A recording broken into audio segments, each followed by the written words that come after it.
Bueno, acompáñame al libro de Mateo. Mateo 9, capítulo 9, versículo. Vamos a leer los últimos versículos de Mateo 9, 35 al 38 vamos a leer. Un pasaje sumamente conocido, conocidísimo. Mateo 9, 35 al 38. Ahí en la Biblia, en el celular, en lo que tengas. Mateo 9, 35 al 38. Un pasaje conocidísimo. Y como estábamos diciendo recién, y creo que durante estos domingos hemos estado hablando acerca del evangelismo, ¿no? ¿Se acuerdan? Hemos hablado acerca del evangelismo. El domingo pasado acá yo nos compartió acerca de la necesidad de testificar, de predicar el evangelio. Y este tema es un tema muy común, el tema de predicar. Es una realidad. Creo que acá, ¿hay alguien que sepa acá que tenemos que predicar el evangelio? ¿Hay alguien que no lo sepa? Que no. Ya no, yo no sabía. No, lo sabemos todos. ¿Hay alguien que predicó el evangelio esta semana? ¿A alguien? Ya, 1, 2, 3, 4, 5. Muy bien. Muy bien. 5 es un buen promedio. Yo me voy a poner en el grupo de los que no predicó el evangelio esta semana, para que no nos sintamos mal. Pero una de las cosas que más nos cuesta como cristianos es predicar el evangelio. Es compartir, y podemos atribuirlo a muchas cosas, ¿no? Lo podemos atribuir a que no sabemos cómo hacerlo, que somos tímidos. Podemos atribuirlo a que no tenemos la oportunidad de hacerlo, tal vez. Podemos atribuirlos a muchas razones que son válidas, ¿sí? Que pueden ser válidas, ¿sí? Sin embargo, me gustaría invitarte a que hoy, ¿sí?, podamos ver algunos elementos que encontramos en este pasaje que tal vez nos ayuden a cambiar un poco esa realidad. Y algo que le pedí al Señor fue: Señor, ayúdame a yo cambiar esta realidad. Si yo sé que tengo que predicar el evangelio, que tengo que compartir, ayúdame a entender cómo puedo empezar a hacerlo. Entonces, mi oración esta mañana es que nos podamos ir de acá diciendo: a ver, voy a empezar por acá. Y vas a ver que es algo sumamente sencillo. Sumamente sencillo. Así que vamos a leer Mateo 9, vamos a ponernos en contexto. Mateo 9, 35 dice: recorría Jesús todas las ciudades y aldeas, enseñando en las sinagogas de ellos y predicando el evangelio del reino, y sanando toda enfermedad y toda dolencia en el pueblo. Y al ver las multitudes tuvo compasión de ellas, porque estaban desamparadas y dispersas, como ovejas que no tienen pastor. Entonces dijo a sus discípulos: a la verdad la mied es mucha, mas los obreros pocos. Rogad pues al Señor de la mies que envíe obreros a su mies. Pasaje que lo usamos mucho para cuando hablamos de las misiones, ¿no? Bueno, no, en realidad no está enfocado a las misiones, está enfocado a la vida diaria. Es un pasaje exclusivamente para las misiones. Ahora, veamos 3 elementos en esta historia, de parte de Jesús. Jesús viene de empezar su ministerio, viene de hacer milagros, de curar a paralíticos, de dar vista, viene de echar fuera demonios, viene de una seguidilla de pasajes, de estar rodeado de gente, está rodeado de multitudes, da el sermón del monte, ¿sí? Habla con la gente, está con la gente, viene de vamos a decir, de una campaña sumamente intensa. Ya se la había juntado a la gente lo seguía, había empezado a tener algunos conflictos incluso con los fariseos. Ese es el momento del ministerio de Jesucristo. Y llega un punto donde Él se da vuelta, vamos a tratar de imaginarlo, ve a la multitud y dice: ¡wow! Y los ve a todos y de repente dice: humanamente, en su humanidad, ¿cómo hago con todos? Porque dicen algunos pasajes que la gente se agolpaba para llegar a él. Y que él iba caminando y lo apretaban. Bueno, pasó con la mujer con el flujo de sangre, no sé si recuerdan, que la gente se agolpaba y ella se tiró y lo tocó. Bueno, así era el momento que estaba viviendo Cristo en su ministerio. Entonces, lo primero que quisiera que veamos, el primer elemento, es el motivo que tenía Cristo. Y el motivo es muy sencillo, sale de acá del versículo 36. Dice, y al ver las multitudes tuvo compasión de ellas, porque estaban desamparadas y dispersas como ovejas que no tienen pastor. Ahora, esa palabra compasión, ¿sí?, es una palabra que significa sentir misericordia o ser movido en las entrañas. Misericordia o ser movido en las entrañas. Esa palabra es una palabra similar o casi la misma, no es la misma, sino que está en otro tiempo, que se usa cuando dice que Judas compró un campo y dice que se colgó y que sus entrañas, no sé si recuerdan. Bueno, es la misma palabra. Ahí literalmente se está refiriendo a las entrañas. Acá, cuando dice que Jesús sintió compasión, y el autor, Mateo, nos quiere expresar eso, Jesús vio la multitud, sintió compasión, lo que está diciendo es que se le revolvieron las entrañas. Cuando vio a la gente, se le revolvió el estómago. Se le movió a misericordia. Pero fue ahí. En la cultura hebrea ustedes saben que todas las emociones, los sentimientos, ¿dónde se asentaban? Ahí, ¿no? En las entrañas. Por eso Pablo hablaba también de ese amor entrañable que sale de las entrañas. Se le revolvió todo a Jesús cuando vio a la gente. Ahora, él quedó profundamente conmovido, ¿no? Y algunas cositas que quisiera que veamos rápido, ¿no? Un poquito más rápido porque... Dice, Jesús vio a las personas individualmente, no vio multitudes. Sí, Mateo 9:36 dice que al ver las multitudes tuvo compasión de ellas. En lo personal me pasa que cuando veo a la gente, o cuando pienso en una familia, o cuando pienso en la iglesia, me cuesta a veces pensar individualmente en las personas. Uno piensa en la iglesia. ¿Te pasa que te cuesta a veces inclusive acordarte de los nombres de todas las personas? No sé, capaz que ya uno va avanzando en edad, pero ¿no te pasa que te cuesta acordarte los nombres de las personas? O cuando pensás en una familia, orás por la familia, bueno, te pido por la familia tal, por tal persona, Señor, bendícelo. Y quedo ahí, es la familia, es la persona. Pero no pienso realmente en la persona, en el papá, en la mamá, en los hijos, en lo que le están pasando. Che, no, mirá, están sin trabajo, se tienen que operar. Y no me empiezo a ahondar en la vida de la persona. Bueno, Jesús hace todo lo contrario. Cuando Él ve las multitudes, Él no ve a la multitud como una masa, como un grupo enorme. Él ve a cada una de las personas. Si no, pensaba, o acordate, por ejemplo, lo que pasó con Nicodemo. No, con Nicodemo no, con Zaqueo. ¿Qué pasó? Él iba caminando y Zaqueo lo quería ver. ¿Y qué hizo Zaqueo? Subió al árbol, la historia tan conocida, subió al árbol, no lo podía ver. Y Jesús le dice, Zaqueo, pará, vení, hoy voy a ir a comer a tu casa. Jesús lo identificó, era una persona en una multitud, y él lo identificó. Lo mismo pasó con la mujer samaritana. Cuando los discípulos estaban pensando en qué comer, Jesús va y ve a la mujer samaritana, va y habla con ella. Y si vos te pones a leer el Evangelio, cada encuentro que tiene Cristo es con personas. Con el joven, con el centurión, cuando habla con él. Lo mismo con los discípulos, cuando va y los llama a cada uno por nombre, cuando dice, no, mira, antes que vos me veas yo te vi, cuando estabas ahí debajo de la higuera. Él es un Dios individual. Él no ve una multitud, él vio la multitud, pero él estaba viendo a cada uno, a cada una de las personas.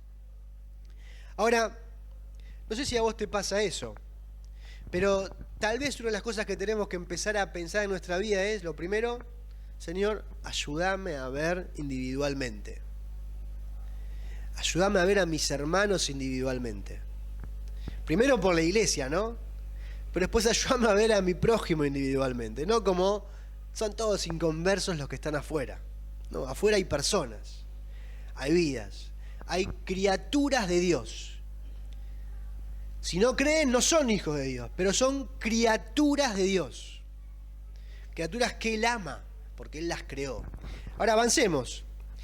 ¿Qué pensás cuando pensás en las personas? Personas no creyentes te hablo. Cuando vos pensás en una persona no creyente, ¿qué pensás cuando la ves?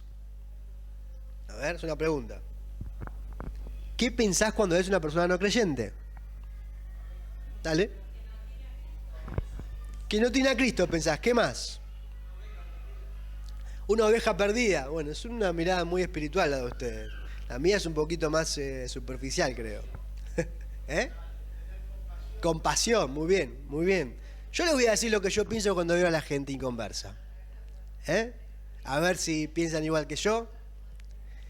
Cuando veo gente inconversa, normalmente voy a usar una aplicación. Agarrás el celular, Instagram, y empezás a mirar algo. A mí no sé por qué me aparece siempre toda gente, no sé si vieron a este grupo ahora de Shadows, viste, que hacen plata, que por acá, por allá, que son todos influencers, que venden cursos. Bueno, me sale siempre gente así. Yo no sé por qué el algoritmo me manda eso, pero jamás busqué algo así. Digo, pero ahora está lleno, repleto de gente joven que te vende que con la juventud que tienen ya autos de alta gama, facturan $100.000 por mes, son súper felices, tienen la vida que quieren.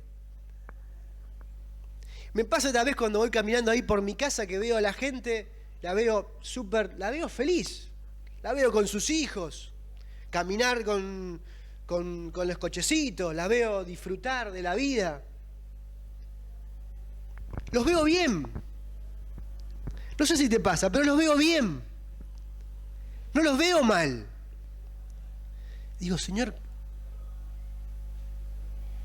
los veo bien. Cuando Jesús miraba a la gente, las veía como desamparadas y dispersas.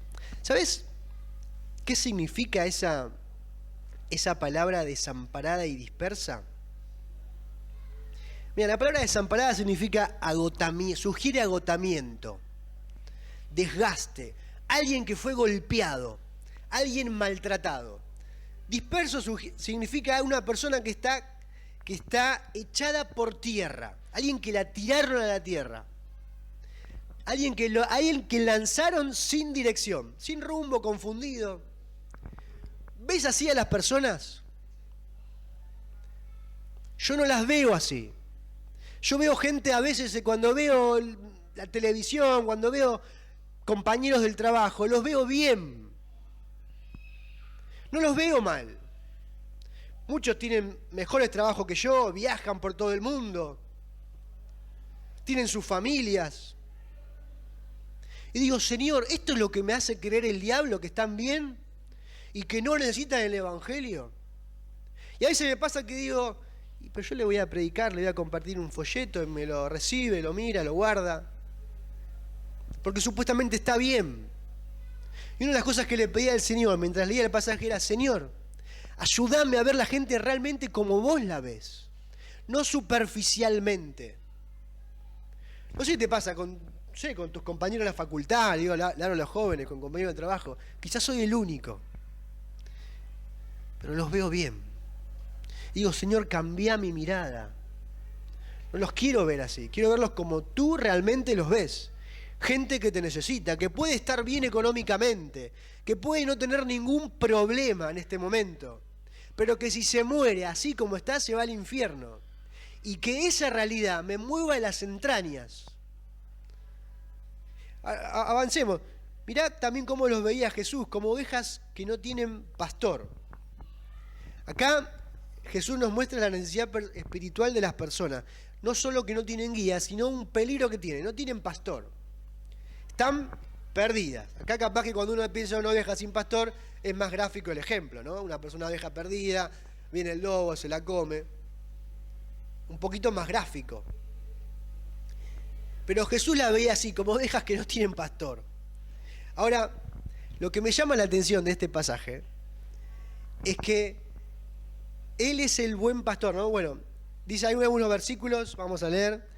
Ezequiel 34, por ejemplo, Ezequiel 34, 5 y 6, dice: y fueron esparcidas por falta de pastor, y fueron para hacer comidas a todas las fieras del campo y se dispersaron. Anduvieron perdidas mis ovejas por todos los montes y en todo collado alto, y en toda la faz de la tierra fueron esparcidas mis ovejas, y no hubo quien las buscase ni quien preguntase por ellas. Y veamos un poco la descripción. Las ovejas estaban esparcidas, no tenían dirección, vagaban sin propósito. Según el pasaje, son presas de las fieras, ¿no?, de todo este sistema en el que vivimos. No hay quien las busque, aquí es donde entramos nosotros.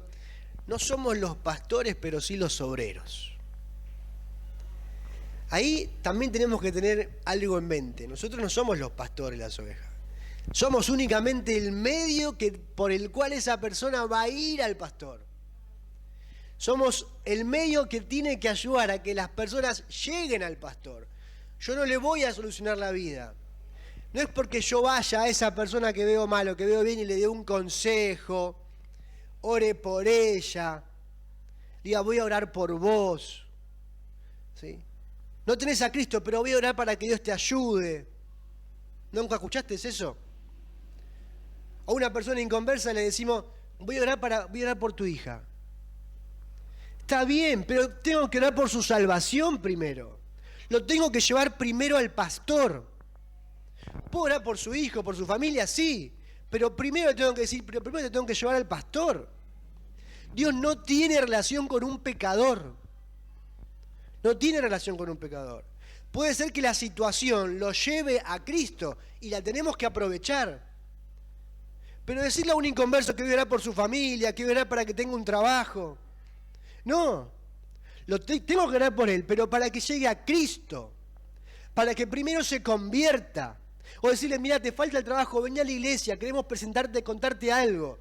Y después queremos orar para que Dios te provea un trabajo. Pero antes del trabajo, te quiere dar la salvación. Antes del trabajo, quiere salvar a Cristo. Te quiere salvar por medio de Cristo. ¿Podemos orar por las personas así? Sí, podemos orar, chicos. Podemos decirle, sí, voy a orar por vos. Pero Dios no quiere primero eso. Acá la Biblia dice que primero tenemos que orar, ¿sí?, para que conozca al pastor. Porque no tienen pastor. Y Dios está preocupado por eso. Porque sean primero una oveja de su redil. Después van a venir un montón de cosas en la vida de los creyentes. Ahora, avancemos. Decíamos que el primer elemento era el motivo, ¿no? Veíamos la compasión. Vamos a avanzar un poco más rápido. El segundo es la oración. Y acá viene, me parece, el punto más importante de toda la historia. La oración. No hay evangelismo sin oración. Fíjate que Jesús en Mateo 9:38 le dice, rogad pues al Señor de la mies que envíe obreros a su mies. Jesús nos manda a orar antes de actuar. Fíjate que Jesús ve la multitud desamparada, siente compasión y no les dice, por favor salgan como locos, vayan, predíquenles, búsquenlos, díganle lo que quieran, pero preséntenle el evangelio, vayan. No. ¿Qué les dice? Rogad al Señor de la mies.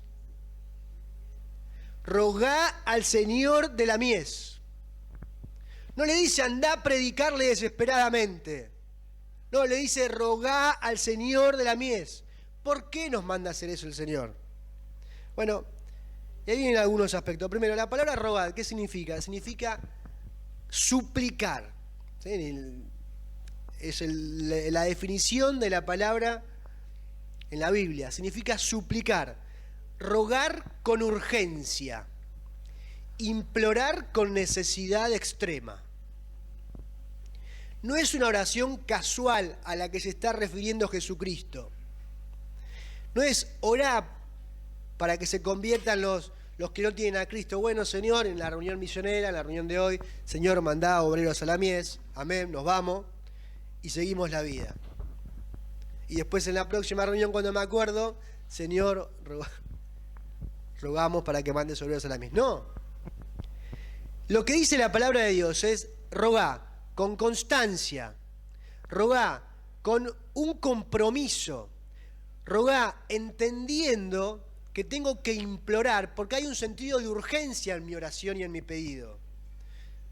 ¿Y por qué hay un sentido de urgencia? Bueno, ahora lo vamos a ver. Fíjate que Jesús en Lucas 6:12, antes de elegir a sus discípulos, pasó la noche orando. Y acá vamos a pensar un poco en Jesucristo, ¿no? Él nos enseñó a orar a nosotros, pero Él pasó la noche orando. No sé cuándo fue la última vez que pasaste la noche orando. Vamos a hacer una pregunta. ¿Una vez pasé una noche orando? La pregunta es, ¿pasé una noche orando entera? No durmiendo, orando, sin dormirme. Que me senté o me arrodillé y oré. Me levanté, tomé algo y seguí orando, clamando. Porque al otro día venía un momento de decisión importante. ¿Alguna vez lo pude hacer? No. Oro 5 minutos y me canso de orar. Y hablo por mí. No estoy orando por vos. Oro 10 minutos y mi carne no quiere orar más. Quiere salir de ahí. Quiere ir a hacer otra cosa. Quizás tu vida de oración sea mejor que la mía. Pero mi carne lucha por no orar. No sé si te pasa, pero mi carne no quiere orar. No le gusta orar. Mi carne prefiere hacer cosas por sí misma. Si hay que resolver algo, va a buscar la forma de resolverlo. Cuando agote todas las instancias, va a orar. Pero antes va a buscar resolverlo por sí misma. Mi carne va a preferir hacer cosas que sean más visibles. Es más fácil tener un ministerio que orar. Es más fácil pararse a predicar acá que orar. Que pasar 2 horas orando. Es más fácil. Es más fácil estudiar la Biblia que orar. Es mucho más fácil. Porque uno encuentra satisfacción en lo que sabe. Uno se puede llenar la cabeza de conocimiento bíblico. Decir, yo sé esto, sé lo otro, no, mirá lo que sé, mirá lo que aprendí, hablo en griego. Uno siente orgullo en esas cosas, pero la oración no, porque la oración es secreta. La oración nadie la ve. La oración es de rodillas. Y la carne no quiere orar. Por eso, uno de los pedidos más importantes que le hacen los discípulos a Jesús, ¿saben cuál es? A ver si te acordás. ¿Cuál es? Señor, enséñanos a orar. Es el pedido más importante que le hicieron los discípulos a Cristo en todo el tiempo que están con Él. Señor, enséñanos a orar. Porque veían su vida de oración. Y reconocían algo. No sabemos orar. Vemos que pasás la noche orando. Si vos te pones a leer los evangelios, Jesús buscaba el espacio para orar. Él estaba haciendo milagros. Y de repente desaparecía. Y la Biblia dice que se había apartado solo a un monte a orar. Solo.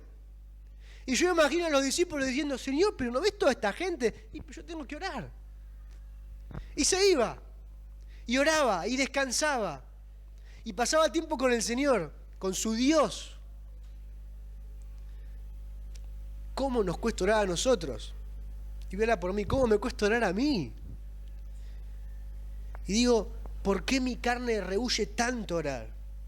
¿Por qué también el enemigo me crea tantas distracciones para que no pueda orar?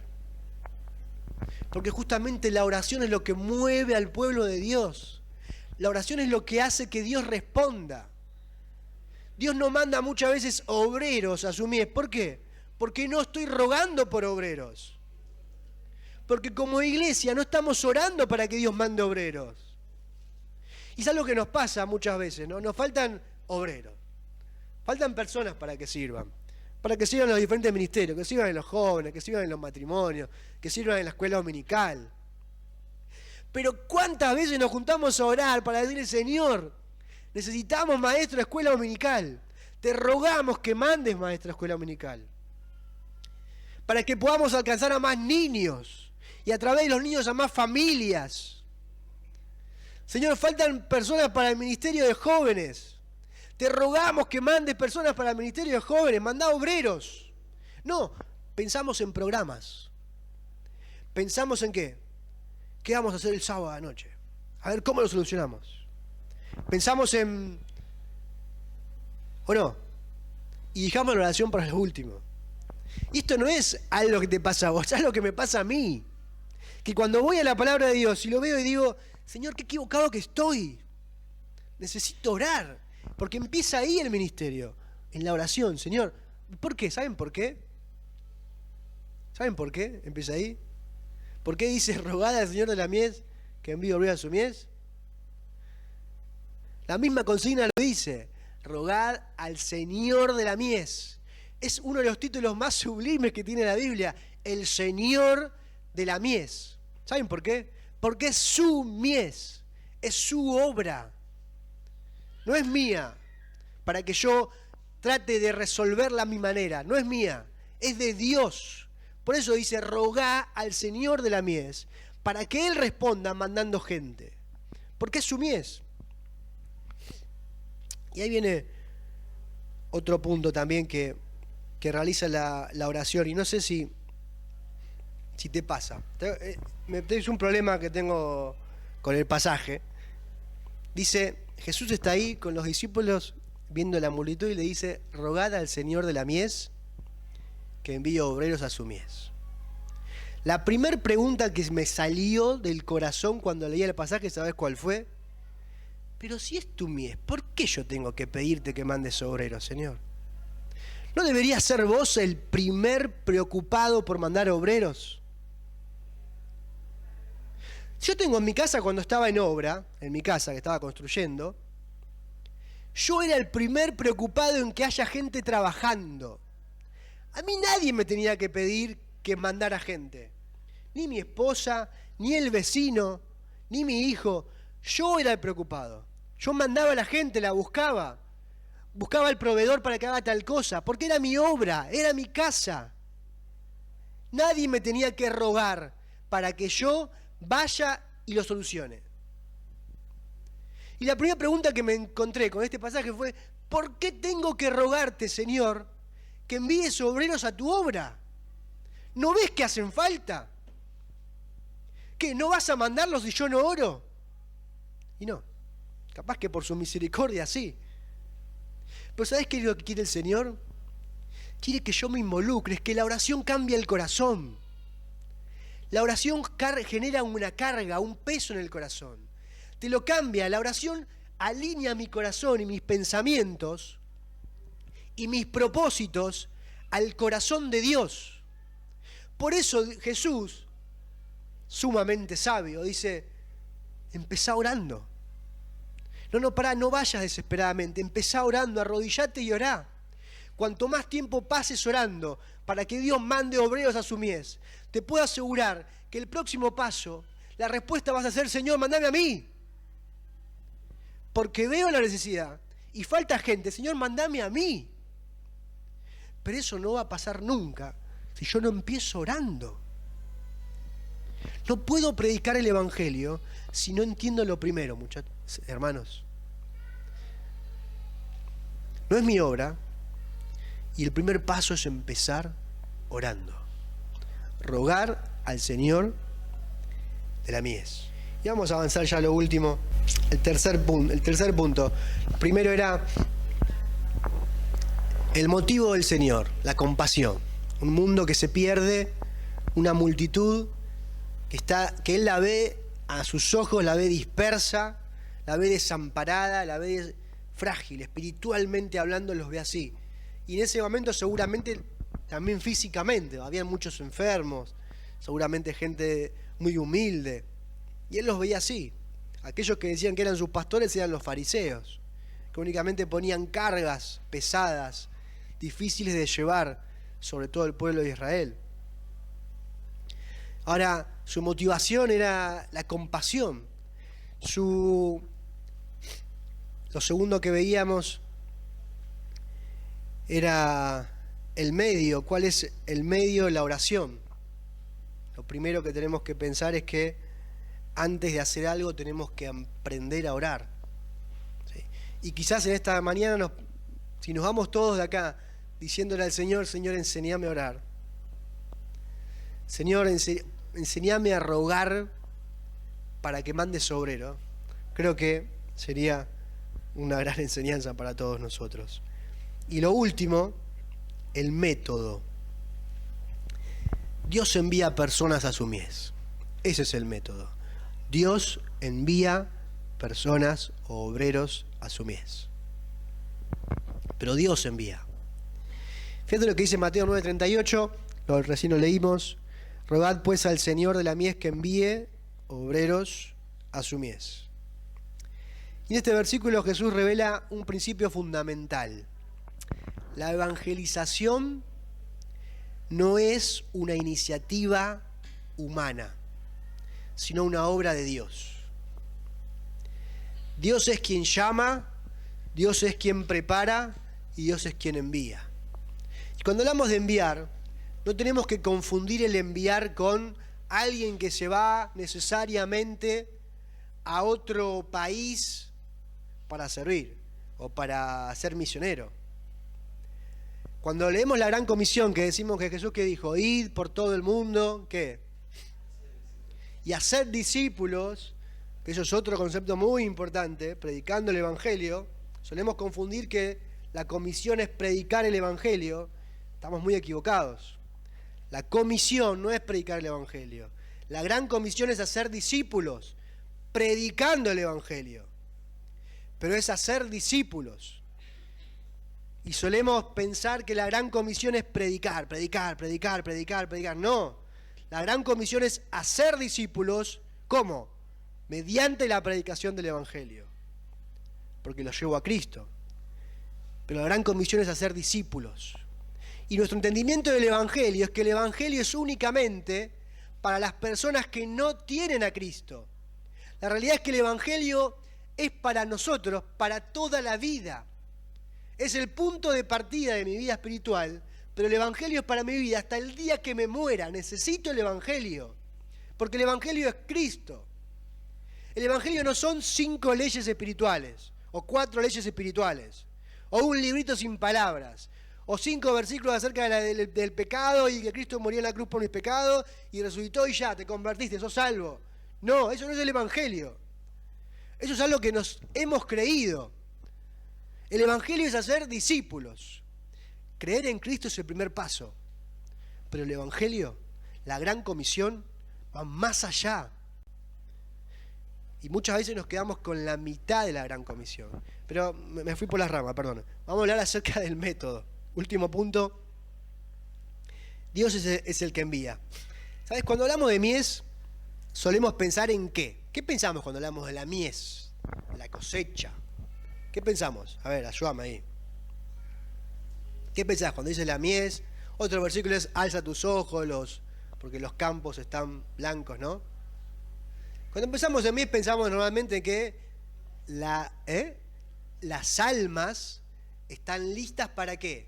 Para que uno vaya, les predique y se conviertan. Esa es la mitad de la película. Es la mitad de la película. Cuando hablamos de mies, no solo tenemos que pensar que es que las almas están listas para que se conviertan y alguien vaya y les predique. ¿Sí? Esa es la mitad de la película. Mirá lo que dice, por ejemplo, cuando la Biblia habla de mies en 2 sentidos. Mirá, por ejemplo, cuando vamos, por ejemplo, a Isaías 17, 10 y 11. Vamos a leerlo súper rápido. Isaías 17, 10 y 11. Dice, Isaías 17, 10 y 11. Ay, acá está. Porque te olvidaste del Dios de tu salvación y no te acordaste de la roca de tu refugio. Por tanto, sembrarás plantas hermosas y plantarás sarmiento extraño. El día que las plantes las harás crecer y harás que su simiente brote mañana. Pero la cosecha, la mies, será arrebatada en el día de la angustia y del dolor desesperado. Vamos a otro pasaje. Joel 3, 9 al 13. Proclamad esto entre las naciones, proclamad guerra, despertad a los valientes, acérquense, vengan todos los hombres de guerra, forjad espadas de vuestros asadones, lanzas de vuestras hoces. Diga el débil, fuerte soy. Juntaos y venid, naciones de todos, de todas de alrededor, y congregaos, haz venir allí, oh Jehová, tus fuertes. Despiértense las naciones y suban al valle de Josafat, porque allí me sentaré para juzgar a todas las naciones de alrededor. Echad la hoz, porque la mies está ya madura. Venid, descended, porque el lagar está lleno. Rebosan las cubas, porque mucha es la maldad de ellos. Acá la mies y la cosecha, tanto en Isaías como en Joel, habla de juicio. No solamente es cosecha espiritual, habla de juicio. Vamos a Apocalipsis. Apocalipsis 14:14.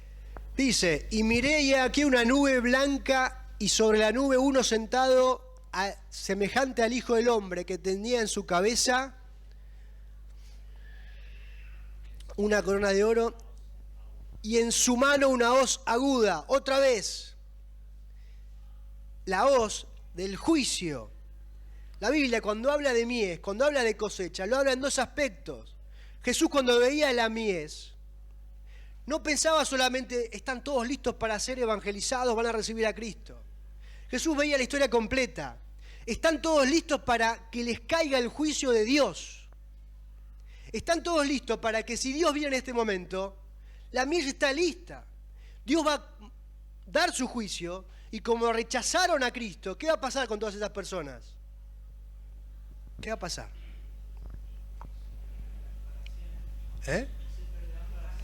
Se perderán su alma para siempre. Cuando Jesús dice: mirad los campos, están blancos para la siega. Cuando Él ve a las personas y siente compasión por todas ellas, es porque Él también está viendo que el juicio de Dios también está cerca. Él está viendo también que no es solamente un versículo que dice: se van a salvar todos. No. Él está viendo también que si un obrero no va a predicarles, se van a ir al infierno. ¿Por qué? Porque el juicio de Dios también está cerca. Él está viendo las dos cosas. Solemos pensar, cuando hablamos de la mies está lista, que vamos para predicar y van a haber miles de conversiones. Es la mitad de la película. Dios, cuando habla de mies, en su palabra, cuando habla de cosecha, cuando habla de hoz, cuando se refiere a ese cuadro, se refiere a ese cuadro en los dos aspectos. Hay gente que se puede salvar, pero hay gente también que se va al infierno. ¿Por qué? Primero, porque rechazan a Cristo. Y segundo, también porque nosotros, como hijos de Dios, muchas veces decidimos callar. Ahora, vamos a ir terminando mejor. Y te quiero contar una historia. Un gran misionero, que se llama Hudson Taylor. ¿Lo conoces? Sí, ¿no? La China, misionero a la China. Y él cuenta, en un momento estaba predicando en una iglesia, y él cuenta una anécdota de algo que le pasó. Dice que él iba viajando en un bote, y conoce a un compañero ahí en el bote que se llamaba Peter. Esta historia la pueden leer. Y él conoce a Peter. Y Peter era un chino al que él se le acerca y le empieza a predicar, y el chino quería saber más. Entonces él empieza a hablar y le empieza a contar. Y dice que en un momento él como que se pone a hacer otra cosa en el bote, sería que era un barco, no que es un bote chiquito, se pone a hacer otra cosa, y cuando lo vuelve a buscar a Peter, Peter ya no estaba. Entonces lo empieza a buscar desesperadamente por todo el bote. ¿Dónde está Peter? Empieza a preguntar, y cuando se da cuenta, Peter se había tirado al agua. Estaban navegando. Entonces él, sin dudarlo, deja todo en el bote y se tira al agua a buscar a Peter, pero él cuenta que era de noche. Y no lo veía a Peter, no lo encontraba. Y lo buscaba a Peter y no lo encontraba, y lo buscaba y no lo encontraba. Y en eso ve que pasa otro bote con unos pescadores que venían con una red. Y les pide ayuda: por favor, vengan, ayúdenme, que se está ahogando Peter, se ahoga un hombre, ayúdenme. Dice que los del bote lo miraron y le dijeron: no, eso no es importante para nosotros. Y seguían pescando. Entonces, este misionero, Hudson Taylor, le dice: pero esperen, les doy todo lo que tengo, pero ayúdenme a buscar a Peter. Y ellos le preguntan, en medio de toda esa desesperación, le preguntan a él: bueno, ¿cuánto tenés? $5. y lo conversa. Él cuenta que se ponen a conversarlo entre ellos. Dice, no, $5 es muy poco. Por esa plata no vamos a buscar a Peter. Entonces, pero no tengo más, bueno, busco todo lo que tengo, le doy, y le doy todo lo que tengo, le dice. ¿Y cuánto es lo que tenés?, le preguntan. No sé, como $14. Bueno, está bien, por $14 lo vamos a sacar. Y tiran la red y lo sacan a Peter. Lo suben al bote, pero ya era tarde. Peter estaba muerto. No lo pudieron reanimar. Es que había pasado mucho tiempo, cuenta él, en la negociación para ver si se dignaban a sacar a Peter o no. Y él cuenta que se quedó tan sorprendido porque el valor de la vida para esos pescadores no era nada. Tenían la herramienta, tenían la forma de sacar a Peter y se pusieron a negociar con él para ver si por 5, por 6 o por $14 lo sacaban. Y en ese mensaje a la congregación les dice, ya hace muchos años, que él veía exactamente lo mismo en la iglesia. Las almas en la China, él hablaba, ¿no?, se están perdiendo, se están muriendo sin Cristo, mientras la iglesia negocia a ver si los mandamos, si no los mandamos, si hay sustento, si no hay sustento, cuánto van a tener, cuánta plata destinamos. Y él decía, se están muriendo. Y nosotros estamos negociando acá a ver si vamos o no vamos. Bueno, pueden leer la biografía de Hudson Taylor, un gran misionero que impactó a la China, ¿no? Que su meta era llevar 1000 misioneros a la China, una cosa bestial para ese momento. Y quedó como uno de los grandes misioneros de la historia. Pero cuando leía esta ilustración o este ejemplo, decía, tal cual. Hoy en nuestra vida normalmente estamos así. Las almas se pierden, las personas se pierden sin Cristo. Y nosotros, y yo me incluyo en la lista, a veces estamos como inertes, ¿no? Sentados, cómodos. Bueno, que le predique otro. No hay nada que nos haga parecer más distinto a Cristo que la indiferencia con un inconverso. Es lo más lejos de Cristo que hay, es ver a un inconverso y que no me nazca predicarle, que no me nazca compartirle su palabra. Y de vuelta, yo me pongo del lado de la lista de decir, Señor, ¿qué me pasa? ¿Qué nos ha pasado? Ayúdame. Porque primero me tenés que ayudar a mí en todo esto, porque cuando leía la Biblia y la estudiaba, el primer golpeado a cachetazos era yo. Y era, Señor, perdóname, porque han pasado tantos años. Y si me pongo a anotar nombres de personas que llevé a tus pies, fueron tan pocos. Y soy el primero que le tiene que pedir perdón a Dios.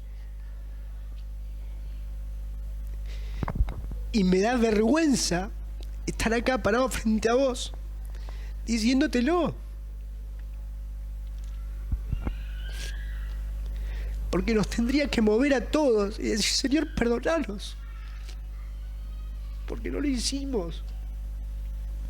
¿Qué me pasa, Señor? ¿Qué nos ha pasado, hermanos? Que no nos mueven las almas. No nos mueve predicar.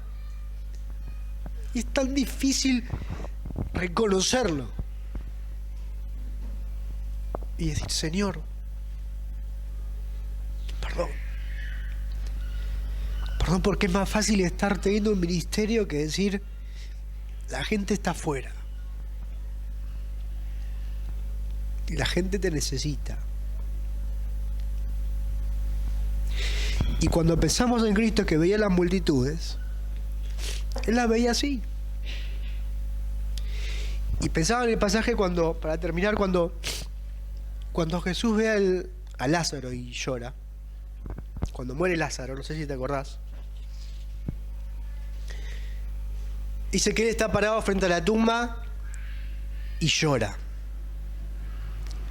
Y uno suele pensar que Jesús llora porque se murió su amigo, Lázaro, ¿no?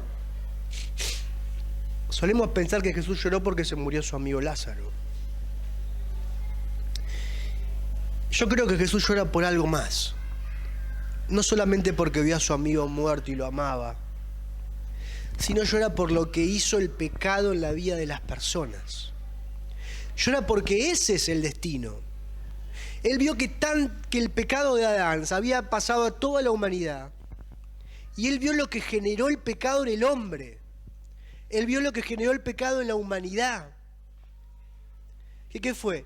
Que se mueran. Él vio el dolor de las personas porque íbamos a tener que convivir con la muerte física y espiritual toda la historia de la humanidad. ¿Por qué? Por el pecado. Y él vio que la muerte era ese punto de no retorno para las personas. Era ese punto de que después de muerto no había forma de predicarle. Hoy en la mañana, mientras me bañaba, escuchaba el mensaje de una persona, de un miembro de la iglesia, que me dice: falleció un familiar, me voy al velorio. Y mientras oraba, erróneamente, le dije al Señor: Señor, te pido por esta persona que murió. No, Señor, ya no te puedo pedir por la persona que murió. Ya murió. Ya no puedo orar más por ella. Ya no tengo oportunidad de orar por ella. Ya murió. Llegó a ese punto de no retorno espiritual. Tendría que haber orado por ella antes. Ahora que murió ya no puedo orar por ella. Ahora que murió ya no puedo hacer nada. Hermanos, es el deseo de mi corazón que cuando nos vayamos de acá podamos empezar a orar por lo mismo que nos pidió Cristo. Rogad al Señor de la mies que envíe obreros a su mies. Y pedir al Señor mientras orás: Señor, quiero que esta oración sea un compromiso. No que sea una oración emocional de una vez. Quiero que sea un compromiso. Que todos los días ore para que mandes obreros a su mies. Que todos los días ore para que empieces a crear en mí esa carga también. Y deja que el Señor transforme tu corazón. Y ahí hacé cuentas con Dios vos. Yo ya las hice. Pero hacé cuentas con el Señor vos. Arrodillate frente al Señor y ahí a solas con Él hacé tus cuentas. Y fíjate vos, espiritualmente y personalmente, cómo estás frente al Señor con la predicación del Evangelio. Y si cuando empezamos la reunión dije que uno tiene excusas, ¿no? No me salen, no sé cómo, algunas son válidas, empezá orando. Eso es lo más fácil que podemos hacer. No, lo más difícil que tenemos que hacer. Pero a su vez es lo más sencillo que podemos hacer. Empezá orando. Empezá buscando al Señor en oración. Y rogale al Señor que mande obreros a su mies. Este año queremos que sea un año de evangelismo, un año distinto. Pero tenemos que empezar orando como iglesia. Si no oramos como iglesia, no le vamos a poder predicar a nadie.